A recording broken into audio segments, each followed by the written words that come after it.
Hey songwriters, welcome back to another video here at Home Songwriting. Today's video is a live recording of a full workshop that I did with our meetup members. So lots of songwriters from around the world and lots of songwriters like you that get together on a regular basis. If you want to join these workshops live, there's a link in the description.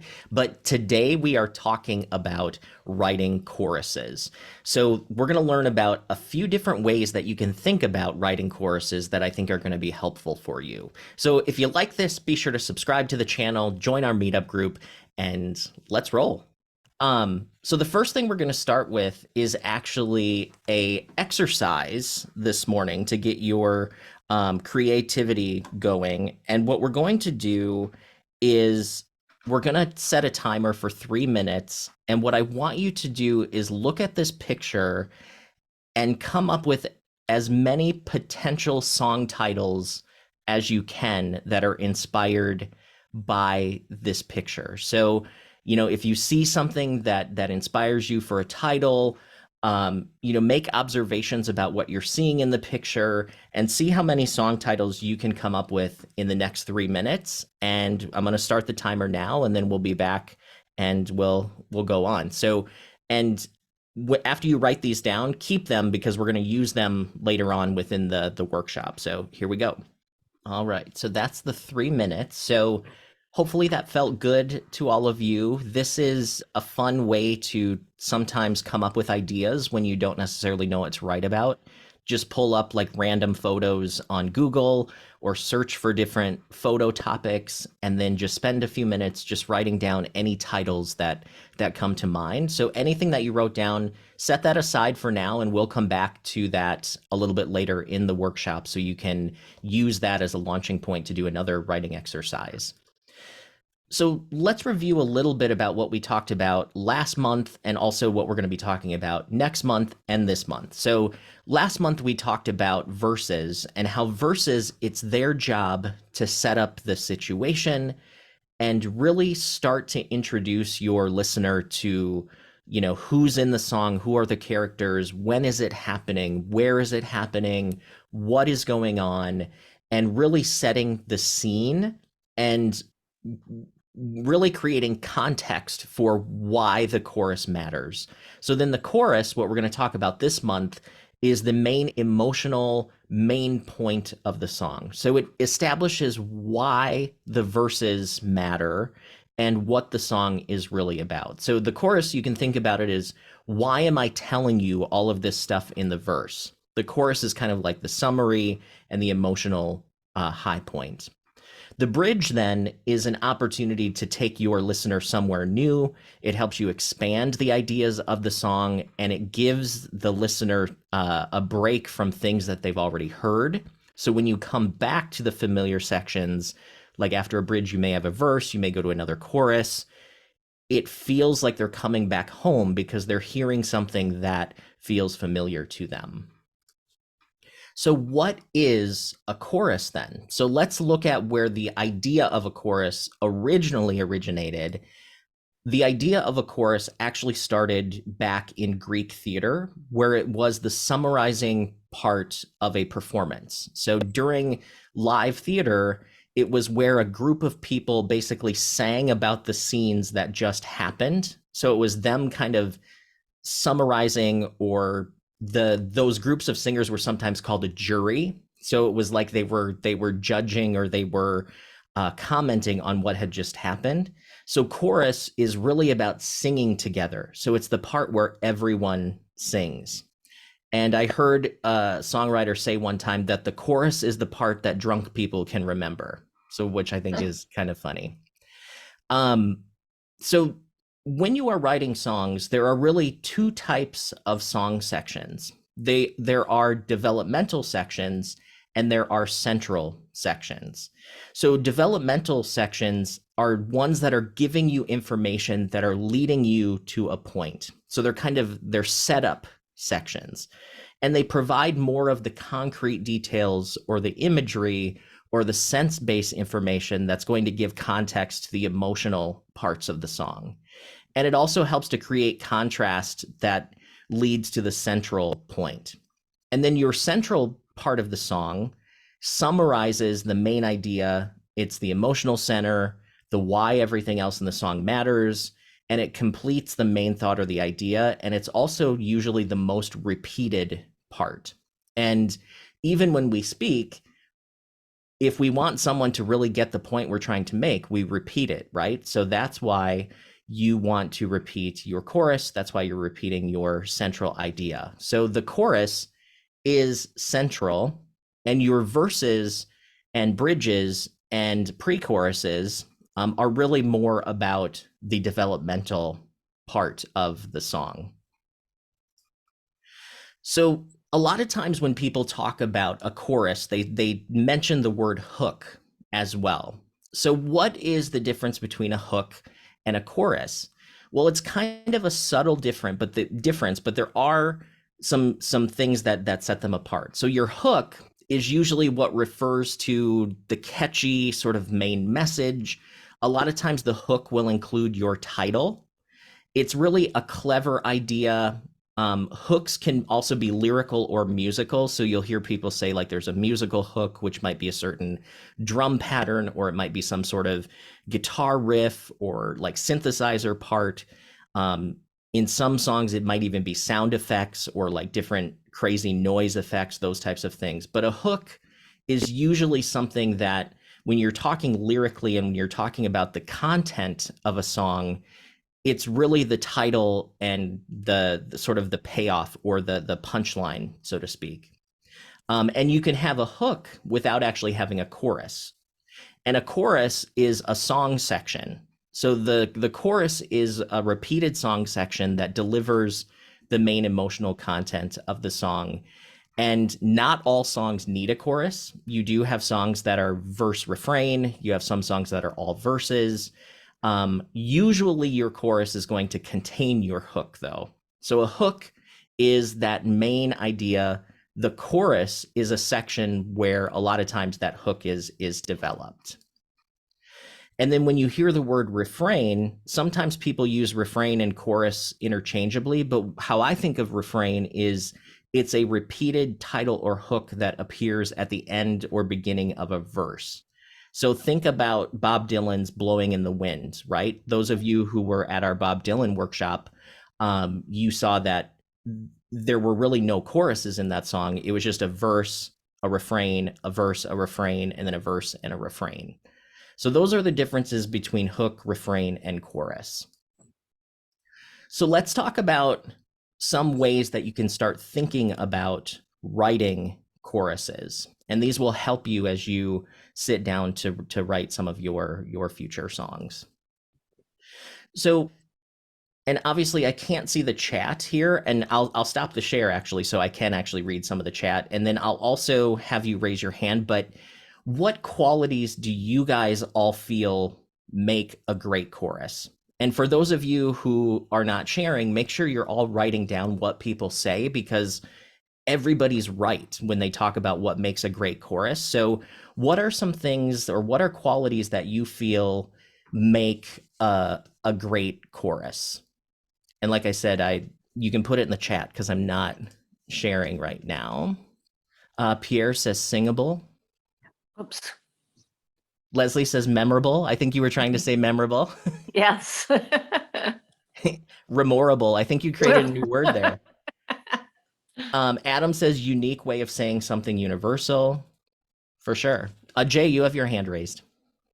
I just feel typically the ones that grab me have I won't say a conclusive feel to it, but it has like a peak to it, and either brings a sense of being able to breathe better, or like a release, or it brings more tension. It does it in a way that draws elements in from all throughout the song, not every element, but a lot of it, and then lets it go when it's done, a lot of times. Yeah. So, and that kind of fits with what we were saying about developmental and central too, right, Jay? Because everything kind of builds, and then that tension could be built up in that chorus, which then gets released again when you get back to the verse, right? And then it builds up again, and then it releases. So yeah, Just definitely. like the tides, brother. What's that? I said just like the tides, brother. Exactly. Rise and fall just like the tides. JP says it's easy to remember, easy to sing along to. Yeah. Absolutely. Um, Alana says emotional. John says very singable. Christine says it's easy to remember, musical tune, so easy melody. Soy says Yes. it brings insights. John says it's catchy. For upbeat songs, very lyrical, almost sing song, Tom says. Veronica says making people feel excited, fun, or touched when hearing it, kind of emotionally purifying to feel like repeating it. Robert says it's the payoff of the song. Yeah, and to Veronica's point, we think of choruses as being a little bit more anthemic, right? I think what people are saying is, it builds up, there's a lot of energy, but think about a sad song, right? You wouldn't necessarily be building that excitement. You wouldn't necessarily be building that sort of anthemic sort of thing. You also might be building up to some sort of really more of a like a gut wrenching sort of emotion. So I think the idea here is it's an intense part of the song where the intensity could be positive emotions or it could be what we would consider more like negative emotions too. So it's really that central part. CJ says it's a high concept idea. It's an earworm, rhythmic hook, melodic hook, instrumental hook. Absolutely. So hopefully you guys are taking notes on all of those things and you're all correct because that's how people think of the chorus. So you guys already have an understanding of what a chorus is, and I think you learn that through instinct by listening to the songs that you like and the songs that really touch you and sort of give you that emotional feeling. So let's go back to the presentation here. So just to kind of recap, your verses are where you're talking about who, what, where, when.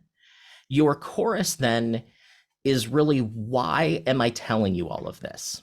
And I think that's a great way to think of choruses is if I'm sharing all of this information, why is it all mattering? So verses develop, explain, they set up the chorus.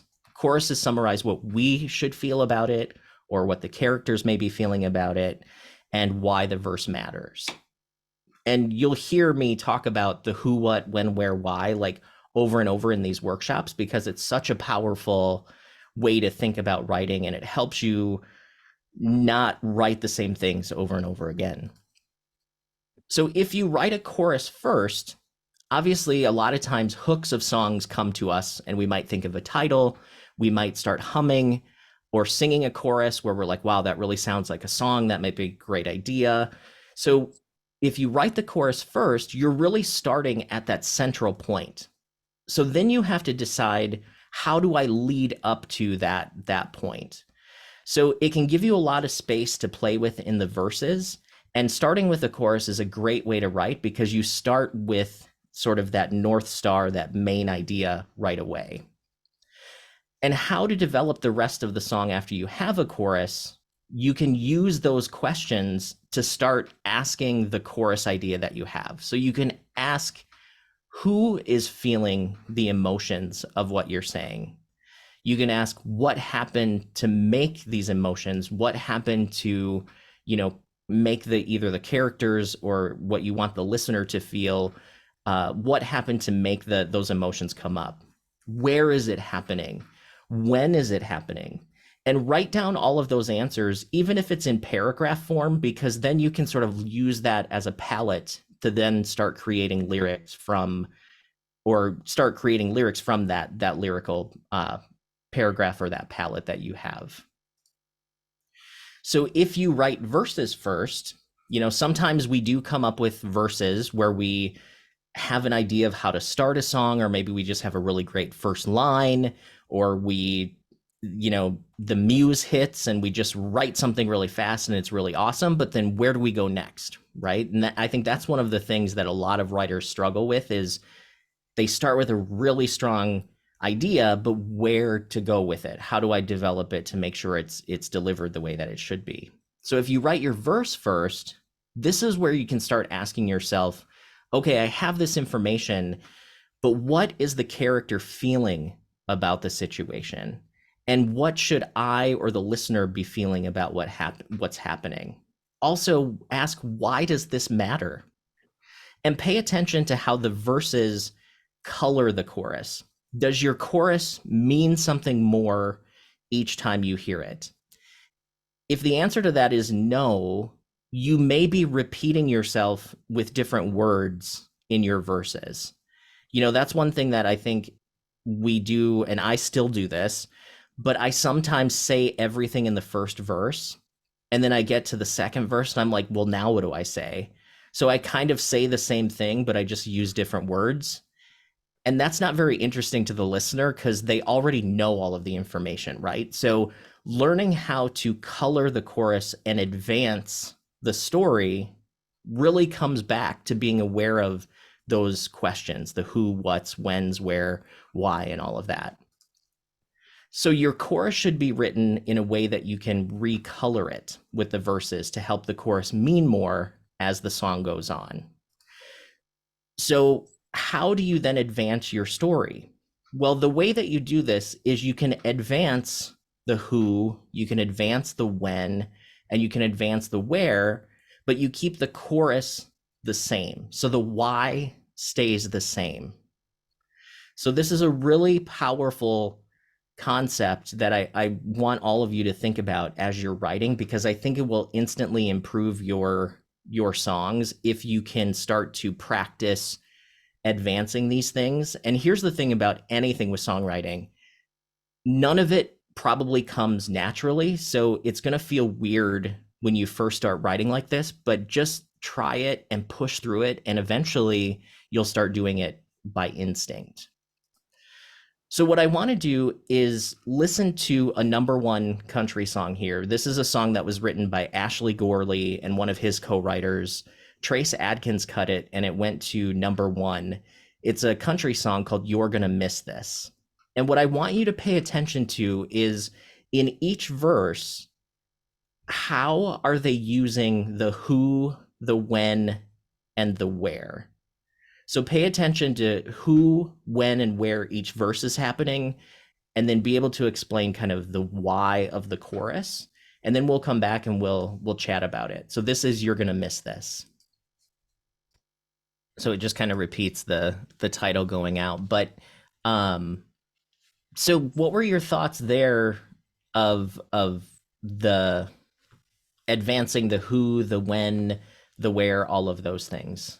And then you can raise your hand or put it in the chat too. So Christine, did you raise your hand? Yes, I did. What he did was he went through the stages of life, of her very early life as a teenager, and he went on through up to adulthood. And he mentioned for her to stop and take a look around and enjoy this piece. And then because you're going to miss this, and keep on, don't wish it's going by too fast. That's what you're saying. Yeah, so that's the thing. It's the who is staying the same, but the when and the where Yep. is changing. Yep. And it's creating a different context of the chorus, right? So that's what we talked about is the verses are helping to set up that chorus every time we hear it. And then in the bridge, when they introduce sort of the plumber, we actually get a new who that's introduced. So the main character is staying the same, right? So the girl is staying the same, but you have the mom is talking to her in the verse, the dad is talking to her in the second verse, and then the plumber is talking to her in the bridge. So that is actually advancing part of the who. So there's actually a lot of thought that goes into that type of writing. And then what's interesting about this chorus as well is the characters are saying you're going to miss this, but it's also kind of a lesson to us all, correct? So it's a unique way to talk to your listener without sounding preachy.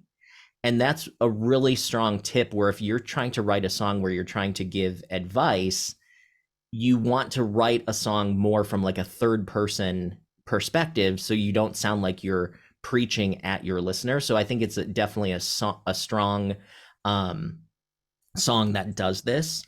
And obviously this song resonated with a lot of people because it was, you know, a number one song.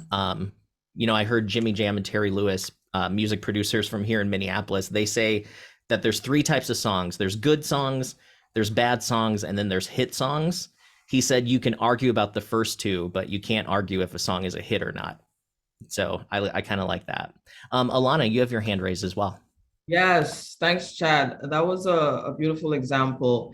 And one of the things I learned from that song, and one of the areas, it relates to one of the areas I struggle with, is what kind of story am I telling? Because sometimes you have that idea, like you said, but you ask yourself, where do I go from here? Well, that song kind of, reminded me, well, think about the story, the grand story that you want to tell, and work from there instead of taking the idea and trying to run with it and you're running all over the place. And I love the way that the writer stuck to the story about, slow down, enjoy the moment, be present with your loved ones, because you're going to miss this one day if you don't just, enjoy it now. And that was the message going, throughout the song. Slow down, enjoy the moment, enjoy every stage of your life. Because when you get to that point where you're reflecting, you want to, be able to tell yourself, yes, I was present and I did enjoy it. And that's the message that I got. And I thought to myself, hey, if that's the message that I got when, maybe before I start writing, I should think about what message I want to bring across to the listener, and then work from there and ensure that I stick to the story, stick to the script, and be as vulnerable as possible so that it connects with the listener. So the great example. Absolutely. And what you just said, I think should be the goal of all of us as songwriters. And you just said, starting out, decide what is the message that I want to share with the listener, because that gives you that, what I would consider the hook, right? Like the hook of this song is life is going to go fast. So you're going to end up missing where you are right now, right? So that's the hook. And even though it's written in a very simple way, and I know CJ said she doesn't think this is a good example, when you're writing in a commercial style, you're trying to resonate with as many people as possible. So it's kind of like the difference between art films and major studio films, right? Some songs are going to be more simple. They're not going to have the same depth, but they can still provide an emotional experience. And obviously, with it being a number one song, it resonated with millions of people, right? So Alana, I love the observations that you made, because that's exactly what we're going to talk about, is kind of think about these things in advance and sort of blueprint the song before you actually get into actually writing the actual words. You can kind of know where it's going and use that as like your like storyboard, right? So you've heard of people making films or making, productions. They storyboard it because then they know where it's going. That's exactly what coming up with an outline or like a blueprint would do for your songwriting. And I think that's what separates amateur writers from pro writers, right? Like a lot of times we just sort of write and whatever comes out, we don't have a lot of thought. So the idea here is really think about those things to really try to make your idea as strong as possible. Tom, you had your hand raised as well. Yes, I did. Am I off mute? I never know. Okay, good. Yep, we can hear you. Yeah, this song is almost exactly the same as a song by Cody Johnson called "Till You Can't." The idea there is you think you have time to go fishing with your father, or fix cars with a friend, or phone your mom, and you have time until you can't. It's sort of the same, and I see CJ James wrote this, but I have the same thought that in all three cases, someone's giving advice to someone else and saying, enjoy this because you're going to miss it, or do this because someday you won't be able to. And I see it as examples of all examples of the chorus. So the chorus is really the entire story. And I love both songs. So it doesn't really advance the story to me. It's just an example of, you're gonna miss these times before you get out of school. You're gonna miss these times, before you get weighed down with adulthood. And it's like almost like the person never learns, but it's not really. The chorus is the whole song, and because the chorus is catchy, because it strikes home and hits me right in the heart, right dead center in the heart. I take the message in, but it's funny. It's like the chorus is a song, and the verses just give examples of the chorus to show you why the chorus is true. So it's a kind of a different kind of song to me. It's I love it. I love it. I wish I could do Yeah. it myself. Yeah, and what you just said is you just used the term why for the chorus again, and that's exactly what we're trying to talk about and try to think about as we're writing is that verse is really developing that chorus. So what you're saying is the chorus is the song. That's true. Your song and your point is the chorus, and I love that you picked up on that, Tom. So that's great. Jay, you have your hand raised as well. So I really like this song in this meeting here because I'm seeing the way I perceived it and I'm seeing the way other people perceive it. And there's so many little nuanced portions of the song that I just feel like in context of both the way I perceived it and everybody else, apparently, that I just wouldn't have recognized before. And it makes me appreciate all the more like the inferences to you're gonna miss this, them really using the character as a placeholder for we the audience, like you're gonna miss this. And it's for different phases of our life. Like maybe we're just a teenager, or maybe I'm just in my 20s or my 40s or whatever, and my life is moving along, and I may not really appreciate what I'm being told, but my life is still happening and I'm still progressing through life, whether I evolve or not. But the adage holds true that I'm going to miss this, whether I recognize it or not. And that projecting to us in the audience, I like little things that I really appreciate about the song. That and the way it feels like it's a sequel to Walk Away Joe. But yeah, I really do like the song. Yeah, it's a great song. Deborah asked, was there also a hook used? If so, where was the hook inserted? I think there were musical hooks that sort of set the emotion musically. So there definitely was. I mean, when we're talking a lot about the lyrics, but I do think the chords and the way that the tempo was created kind of that longing or reminiscent sort of feeling. So the music creates some of that emotion. But the hook was really the way you could look at it is a couple ways. Is it was a literal hook of you're gonna miss this. It repeated that hook over and over again, but the idea of it was also the hook about things where you are now. You might be complaining about it, but you're actually gonna miss this. So it's I had an old boss. This song resonated with me because I had a boss back in the day that used to say that the good old days are now.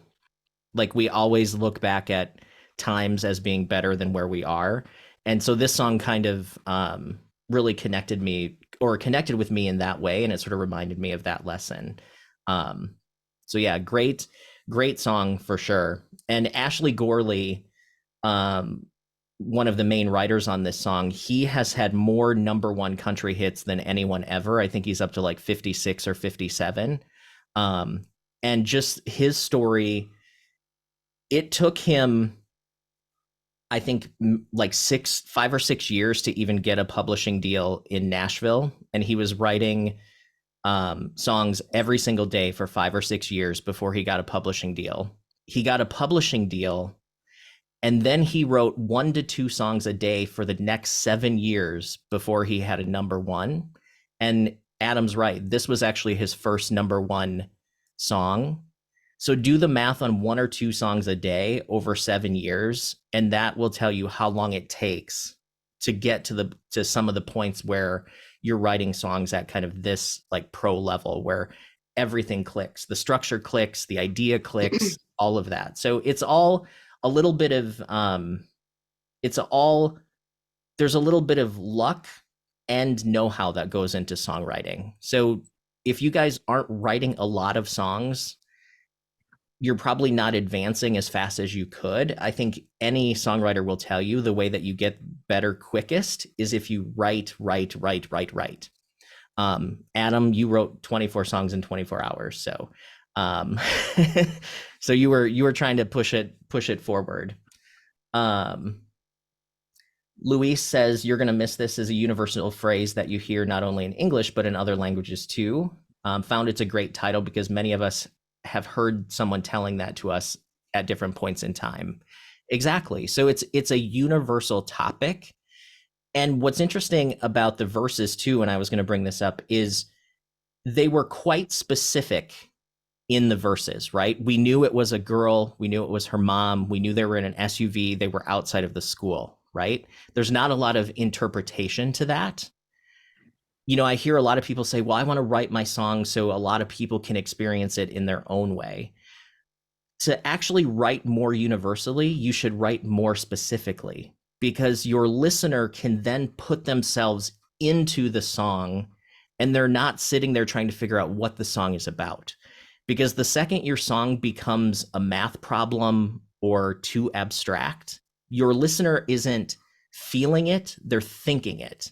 And you want your listener to feel your song more than they have to intellectually think it. So definitely think about that as you're writing as well. So let me jump back to the presentation here. So back to talking about making an outline or a blueprint, you know, doing that before you actually start writing your lyrics is a great way to help you determine how to recolor the chorus. Pat Pattison, in his Writing Better Lyrics book, if you don't have that book, it's a great book to get. He talks about how to recolor chorus and how to make your song develop emotionally as it goes on. Another great book is by Marty Dodson, who's one of the founders of Songtown.com. He's also a hit songwriter. I think Marty has had 16 number ones. He talks about blueprinting and sort of his process on how he thinks about developing songs and thinking about these things before you actually start writing. And then the songs are much easier to write when you know where they're going. So again, your tools that you have are your who, when, and where, and then all of it leading to that main idea, that main concept of the chorus.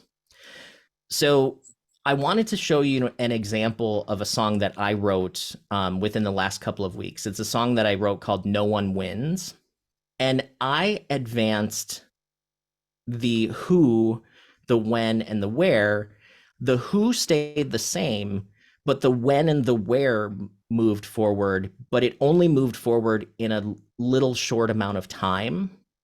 And the chorus kind of stayed the same. And the structure of the chorus is swing line, swing line, swing line, and title. And we're going to talk about structures coming up in the next few slides. But the hook or the title I have at the end of the chorus. And you'll see, I think you'll see how I thought through the process of making the second verse be in a different place and time, keeping the characters the same. And also, I think you'll see that the verses have more images and they set the scene, and then the chorus explains that emotional why the verses matter. So this is a song that I wrote, and this is on an album I just released called Winnetka Sessions Volume 1. So you can stream the album and this song on any of the streaming platforms. So it's a little bit of a plug, but it's also an example to show you how I put some of these concepts into play in my own song. So this is No One Wins.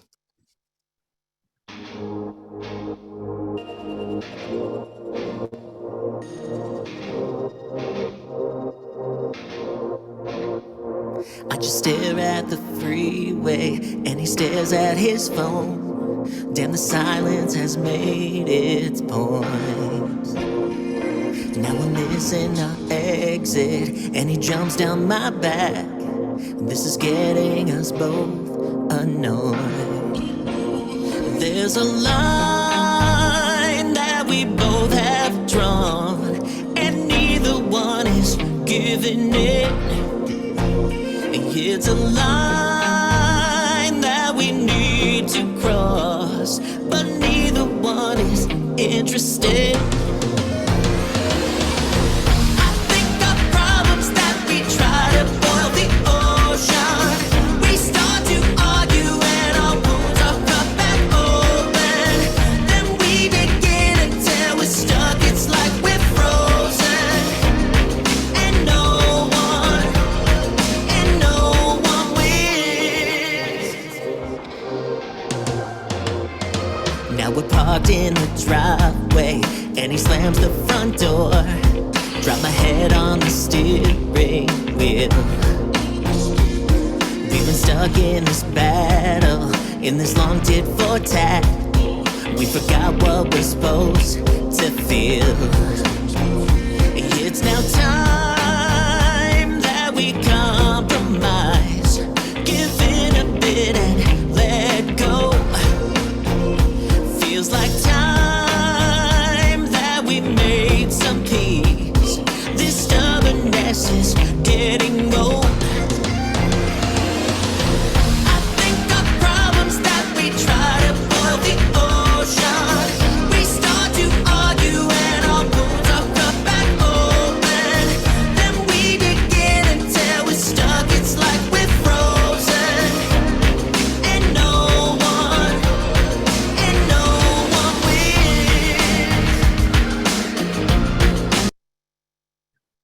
So yeah, so that's, and basically the rest of the song is just repeating the chorus and some special effects and stuff like that. But that was kind of that keeping the who, so the characters of the song were the same, but in the first verse, it was in the car, sort of having that, tense moment in the car. The second verse then changes the where we're in the driveway, and it sort of advances just a little bit forward in time. So I know we listened to You're Gonna Miss This, and it kind of took, the time period was throughout someone's life.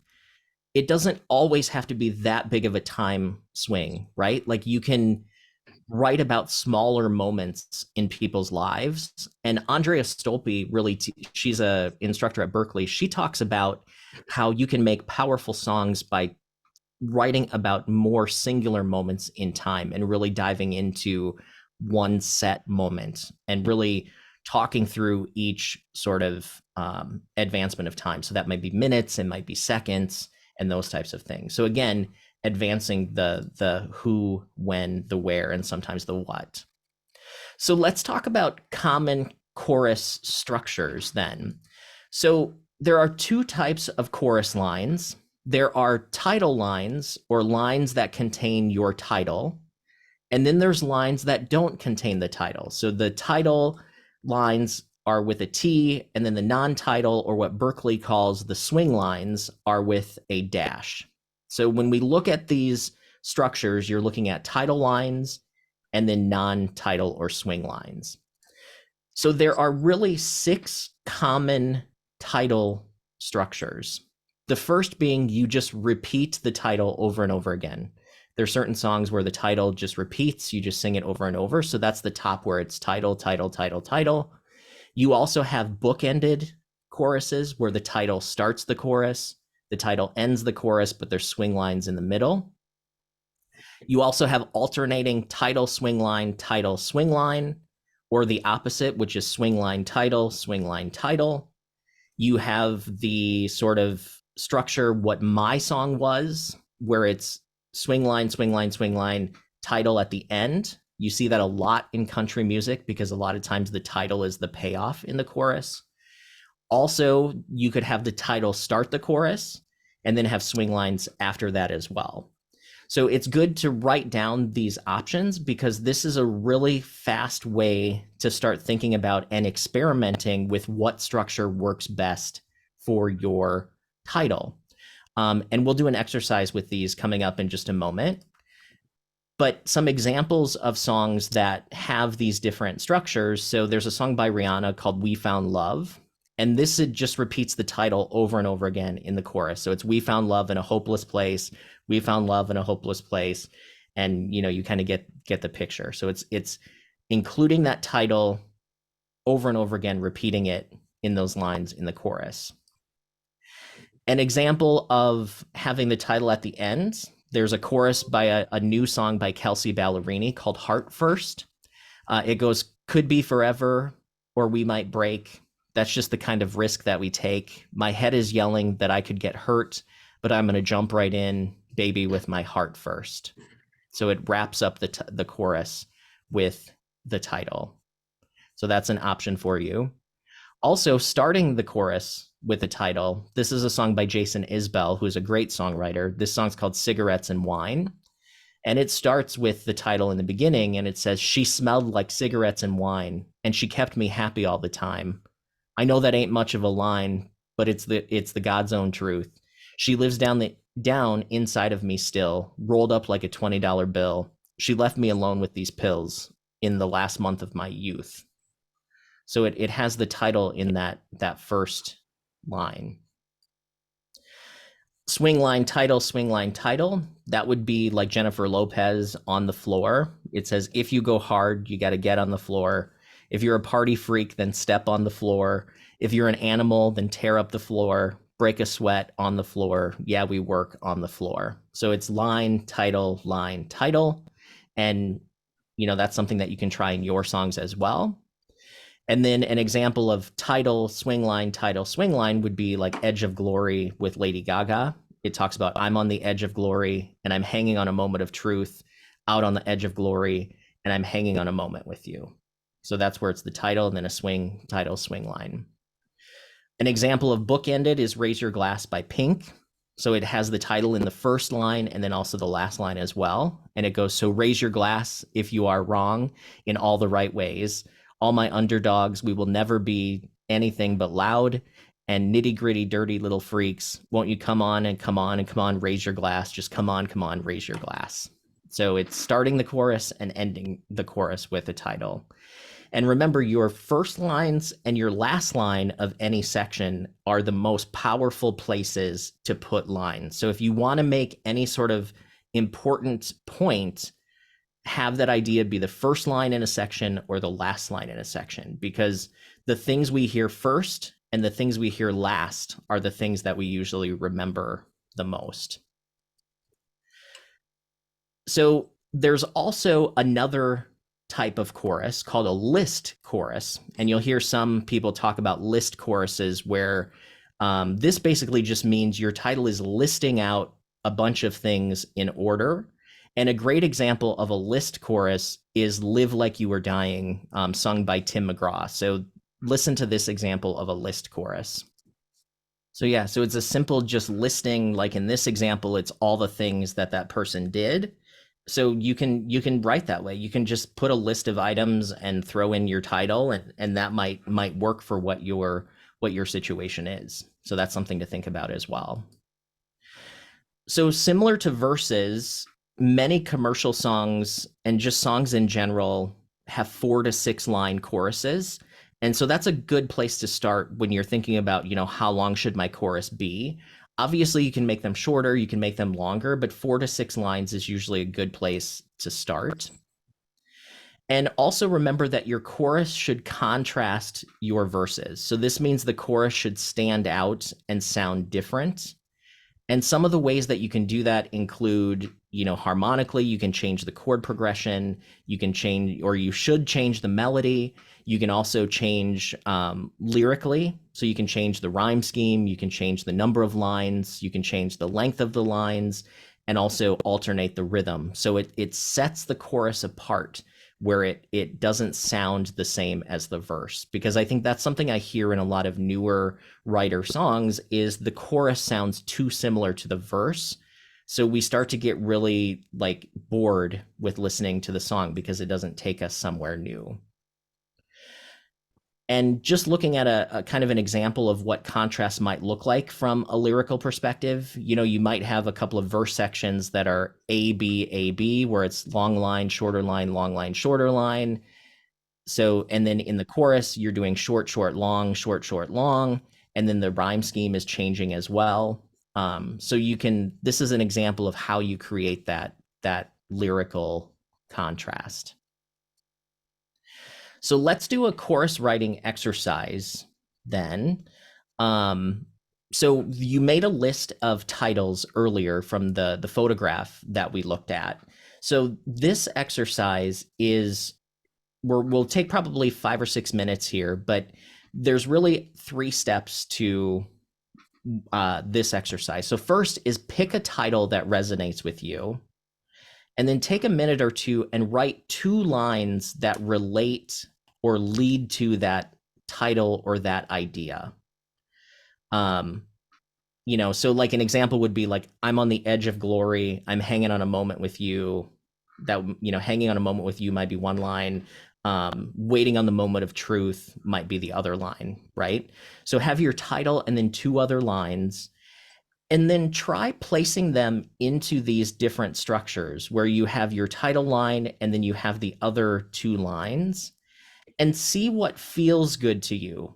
Try bookending the title, try maybe just repeating the title.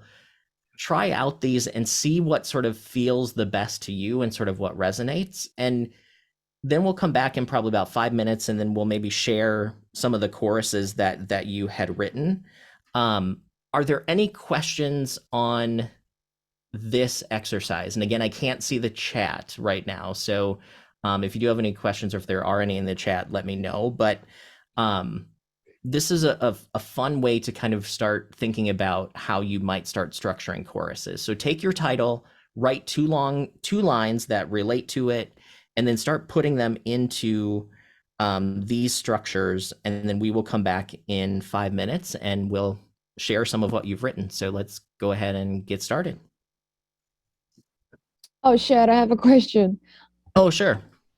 So you said 2 lines, but if we're doing like the first piece, like title, title,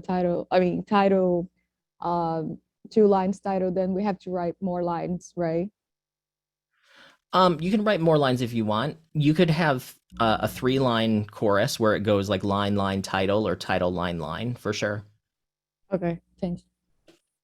All right, so that's our 5 minutes. So how did that feel to you all? And go ahead and I can see it in the chat, or I got the chat up again so I can actually see what you're typing. But also raise your hand if you want to talk through kind of how that felt, or maybe if you want to share what you have written as well. Pierre, you raise your hand. Thanks. Yeah, it's pretty neat to have that structure with the way you have the titles laid out, so that when you're going in with that in mind, you're kind of going for a certain format. So I'll just share mine. The title of the song would be "I Won't Turn Back." So I made up my mind. It's time for a change. Full speed ahead. I won't turn back. So to finish on the title, and then the alternating title: "I won't turn back. My mind's made up. I won't turn back. I'm on my way." But just to mention, yeah, that format, going in with that kind of a guideline, it really makes things a little easier in a way, because you're going, okay, how do I want to set my title? So good exercise. Awesome. Thank you. Yeah, and it gives you options. So I love that you did it in a couple of ways, because it sort of, I feel like I start writing in the same format all the time. You know what I mean? So it kind of helps me break out of my own habits. And I think if you listen to songs that you like, they kind of fall into those categories. They may have more lines and things, and you'll notice that sometimes songs will stack those. So you can also try stacking them and adding more lines to it as well. But having that 4-line structure is kind of a cool place to start. Ron, you have your hand raised. I've done this exercise a couple of times, and I don't know, just after the presentation, it seems it's even easier now. It's really coming along. From the picture, I got a bunch of, that was a great picture, by the way. One of the title I chose was "You Can't Be Straight." And so the lyrics I got, I did the sandwich, I did the title, swing, swing, and title at the end. And I put like basically, you can run in circles, you can avoid your fate, you can turn and run, but you can't be straight. Actually, it was supposed to be the first line: you can't be straight. You can avoid your fate, you can turn and run, but you can't be straight. But I did sandwich it, and I thought that was a great picture, by the way. I'm going to play some more with those titles that came from that picture. Very cool. Yeah, no, I mean that's what you just read sounds like a song to me, right? Like that sounds like a chorus. So that's yeah. So that's sometimes I think as writers we overthink the process a little bit and we don't have to always it sometimes can be just as easy as what we just did. And I think if you look at a lot of songs that you enjoy, they're not super complicated because our listeners don't want things to be super complicated, right? They just want to feel something. So that's great. Great, Ron. Tom says, or Tom's chorus in the chat was, "You were my North Star pointing the way. I didn't know what I had. Always thought you would stay. You said I'd be fine, but I miss you every day. You were my North Star pointing the way." Awesome. So you're doing that book ending too. So you're getting that title line, kind of the idea in the beginning, and you're repeating it in the end. So that really makes the point that way too. JP has. Oh, Oh, sorry. go ahead. Yeah, go ahead, I Tom. was gonna say it's funny. I had like 15 song titles, and the first one I thought of stuck was actually the best one of all of them. It's kind of weird. Cool. Awesome. Well, you have other titles you can play with later too, so have to hang on to them. And JP has a question. He says, "Do I have an example of a title repeating format that's not a dance song?" I think of like who did the "How Sweet It Is to Be Loved by You"? Is that Oh, James yeah. Taylor? Who Yeah. I don't remember. That just repeats the title. Yeah, there's quite a few songs that just repeat kind of the title or the main concept. I would say that it's probably more common in songs that are more like rock or pop, but definitely if you listen to some of the songs that you have or that you like, you'll find some that repeat the title. Jay has written in the chat, "Any way but straight to the heavenly gates. My chest is inscribed with sins, but my loyalty lasts. I never kept a lover without an expiration date because life always dragged me any way but straight." Cool. Awesome. I love that line, Jay, that says, "I never kept a lover without an expiration date." That's a cool concept. Nice work. I appreciate it. I was kind of blocked for a minute, but I was like, wait a minute, simplify it. Yeah, and Tom said he liked that line too. That's good. Christine, you had your hand raised. I did. I don't know if I did this right because I thought it was really tough. For me to insert it, because I seem to go off somewhere. But I put "Dark Clouds Gathering" as my title, and I put "Dark Clouds Gathering, seeing police in the driveway. Somehow I knew today wasn't going to be a good day." And then I wrote some other ones where the sun is gone, the dark clouds gathering, the rain begins, the dark clouds are gathering, dark clouds gathering, sun left us a while ago. Now we sit and wonder how the day slipped away. Maybe it was just the beer or dancing in the lake. I don't know. Maybe I did it wrong. Does that Well, I sound think okay? yeah, Or I think I overthink it. well, I think you created a lot of lines. I think the first couple of sections that you read, I think definitely fit the structure for sure. Like I definitely heard Okay. kind of that structure. So I think you're on the right path. I think you just have to start to determine what you yourself feel is the most important part and then sort of whittle Okay. it down to what that looks like. But yeah, good work. Okay, thank you. Dan Barnes in the chat says, "Before the night falls, choose your road, left or right, stay or go. You can see before the night falls." Awesome. I like that. I like how you have the road rhyme and the go rhyme too. That creates kind of some momentum within the section, so it feels like it's moving forward. That's really cool. Robert has, "The sky at night starts that won't stay parked. A life well lived will never fade to dark." Awesome. Fade to dark is that's a really cool title. Soy says, "Looking good in a blue, it's past 8 o'clock and she hasn't made it to the place. Suddenly my eyes turn to you and all I see is looking good in blue." Cool. So your title, "Looking Good in Blue," very cool. I see a lot of you are doing the bookending title, lines, and then title, which I think is great. Oh, Robert says stars, not start. So let me go back and read it. So the sky at night, stars that won't stay parked. Ah, that changes the meaning. A life well lived will never fade to dark. Awesome. Very cool. Soy wrote two-way street. So after driving for 6 hours, I get stuck in a two-way street. Drove by so many trucks till I got into a two-way street. Cheers to my baby sitting next to me. Now we're on a two-way street. Now we both get to decide. Now we're on a two-way street. Awesome. Very cool. Veronica wrote, just go. Every tomorrow is invisible. So don't stop going on, but just go. Yeah, that's totally, it's simple, but like you still are making a point to us, right? Like that makes sense to me. I love that every tomorrow is invisible. That's such a cool way to say like we don't know what's going to happen. Like that's, yeah, that might sound simple, but that's actually pretty deep. That's really good work. Deborah, you had your hand raised. Thank you. Here we go. The title is called Suffocating from Loneliness. And I've chosen the dash T first, and then I'll tell you the next one. Awesome. Hard to breathe from this isolation. Got no one to release me from the stranglehold I've made. Can't bear to go on, nothing left to gain. I'm suffocating from loneliness. Now I'm going to switch it up to a dash T, I think. And again, the title is Suffocating from Loneliness. Got no one to release me from the stranglehold I've made. Hard to breathe from this isolation.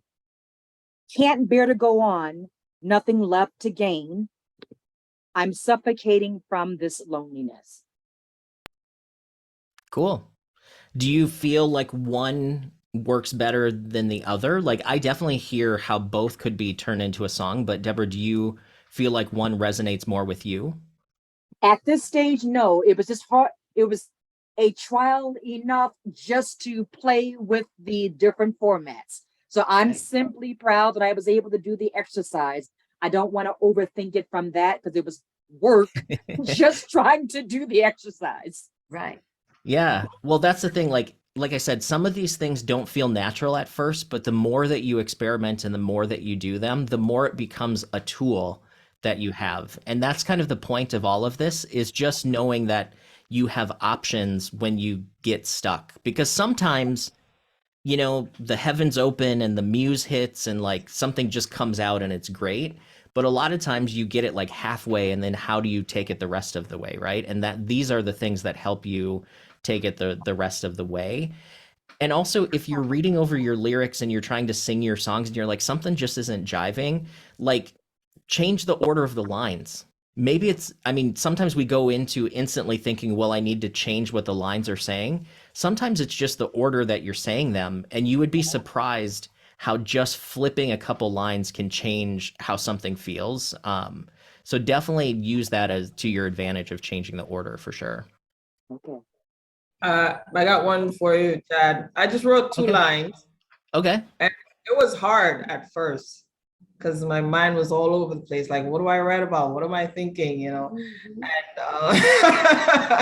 and then I thought about a particular story, and I said, okay, what? Then a question came to mind, and I thought, like, okay, this sounds like I could, you know, pose this to the listener, and I came up with two lines. The title is "When It's Over," and it's a title line.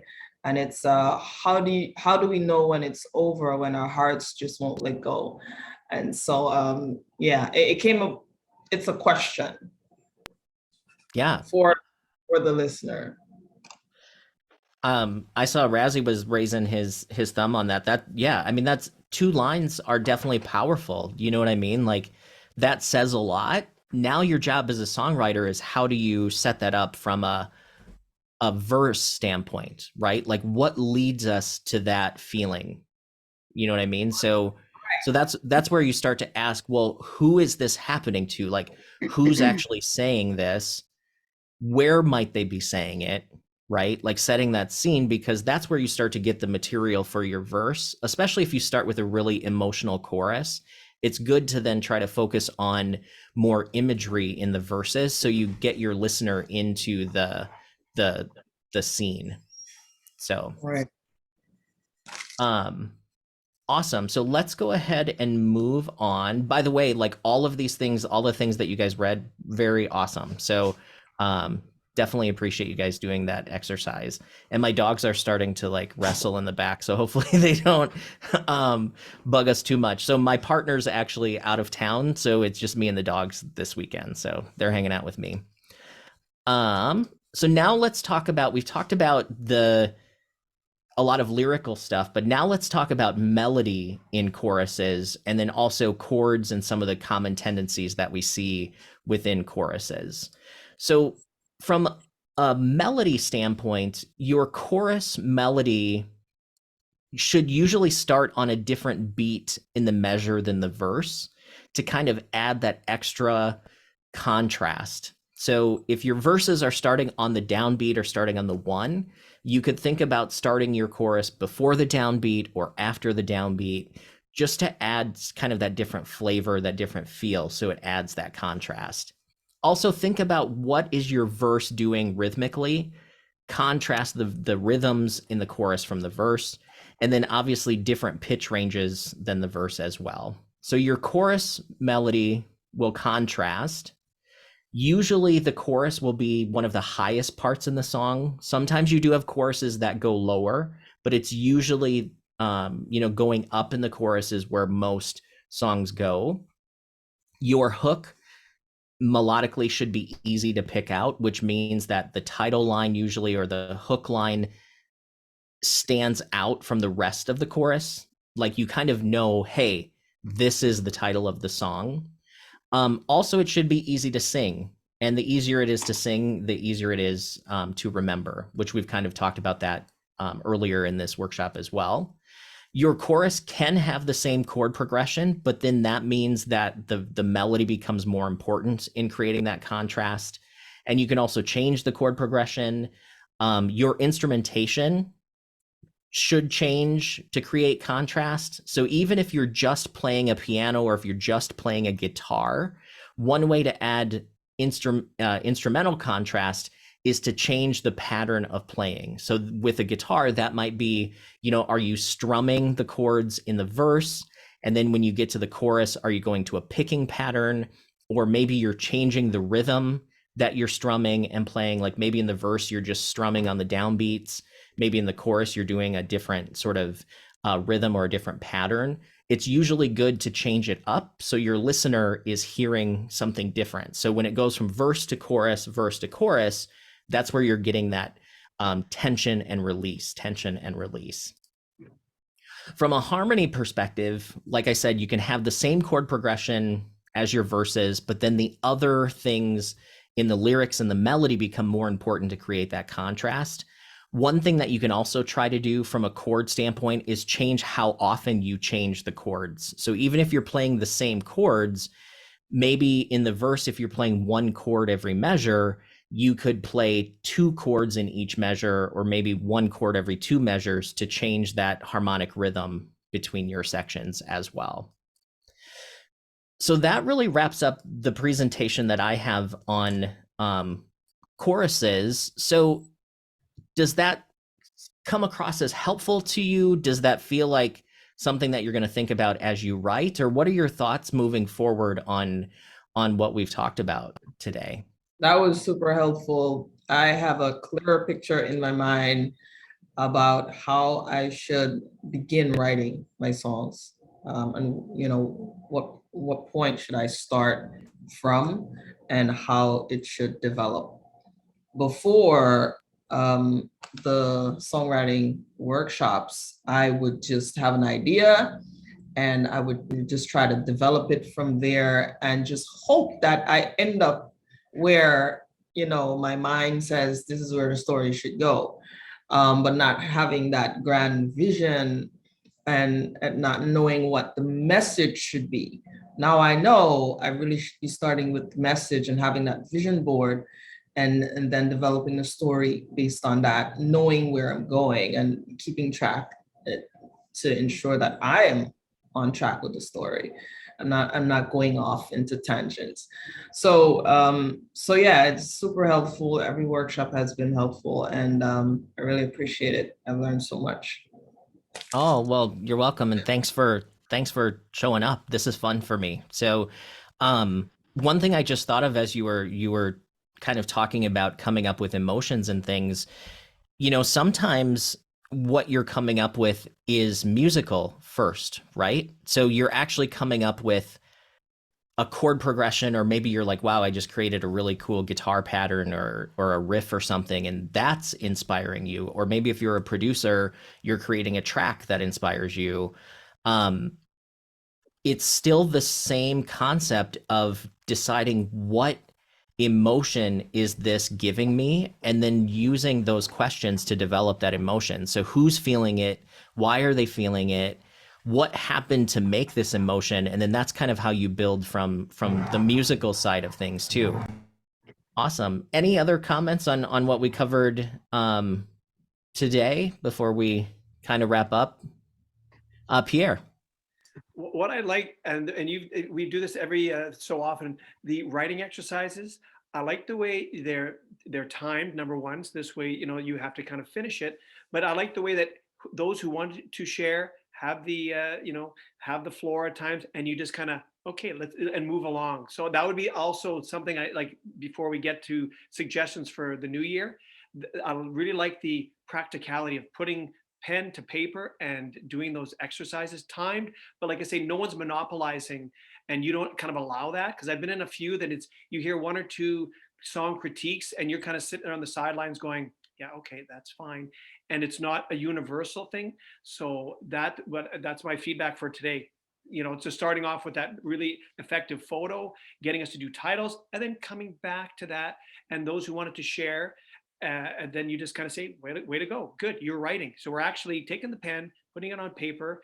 And that would be my big suggestion for, I guess, New Year, and, kind of focusing on certain skills that we can kind of do in a workshop setting. And thank you for establishing that pacing and just effective exercises. That's what it's all about. Thank you. Awesome. Well, that's all that I have for you guys. If you do have other ideas, always feel free to reach out to me through the meetup group, or the YouTube channel, or my website, chadshankmusic.com. That has a link to my music and different things too. So awesome. I just appreciate you guys, your support and the friendship that I've made with you guys. And I love that a lot of you are coming back over and over again. And I love the community, and it means a lot to me. So thank you.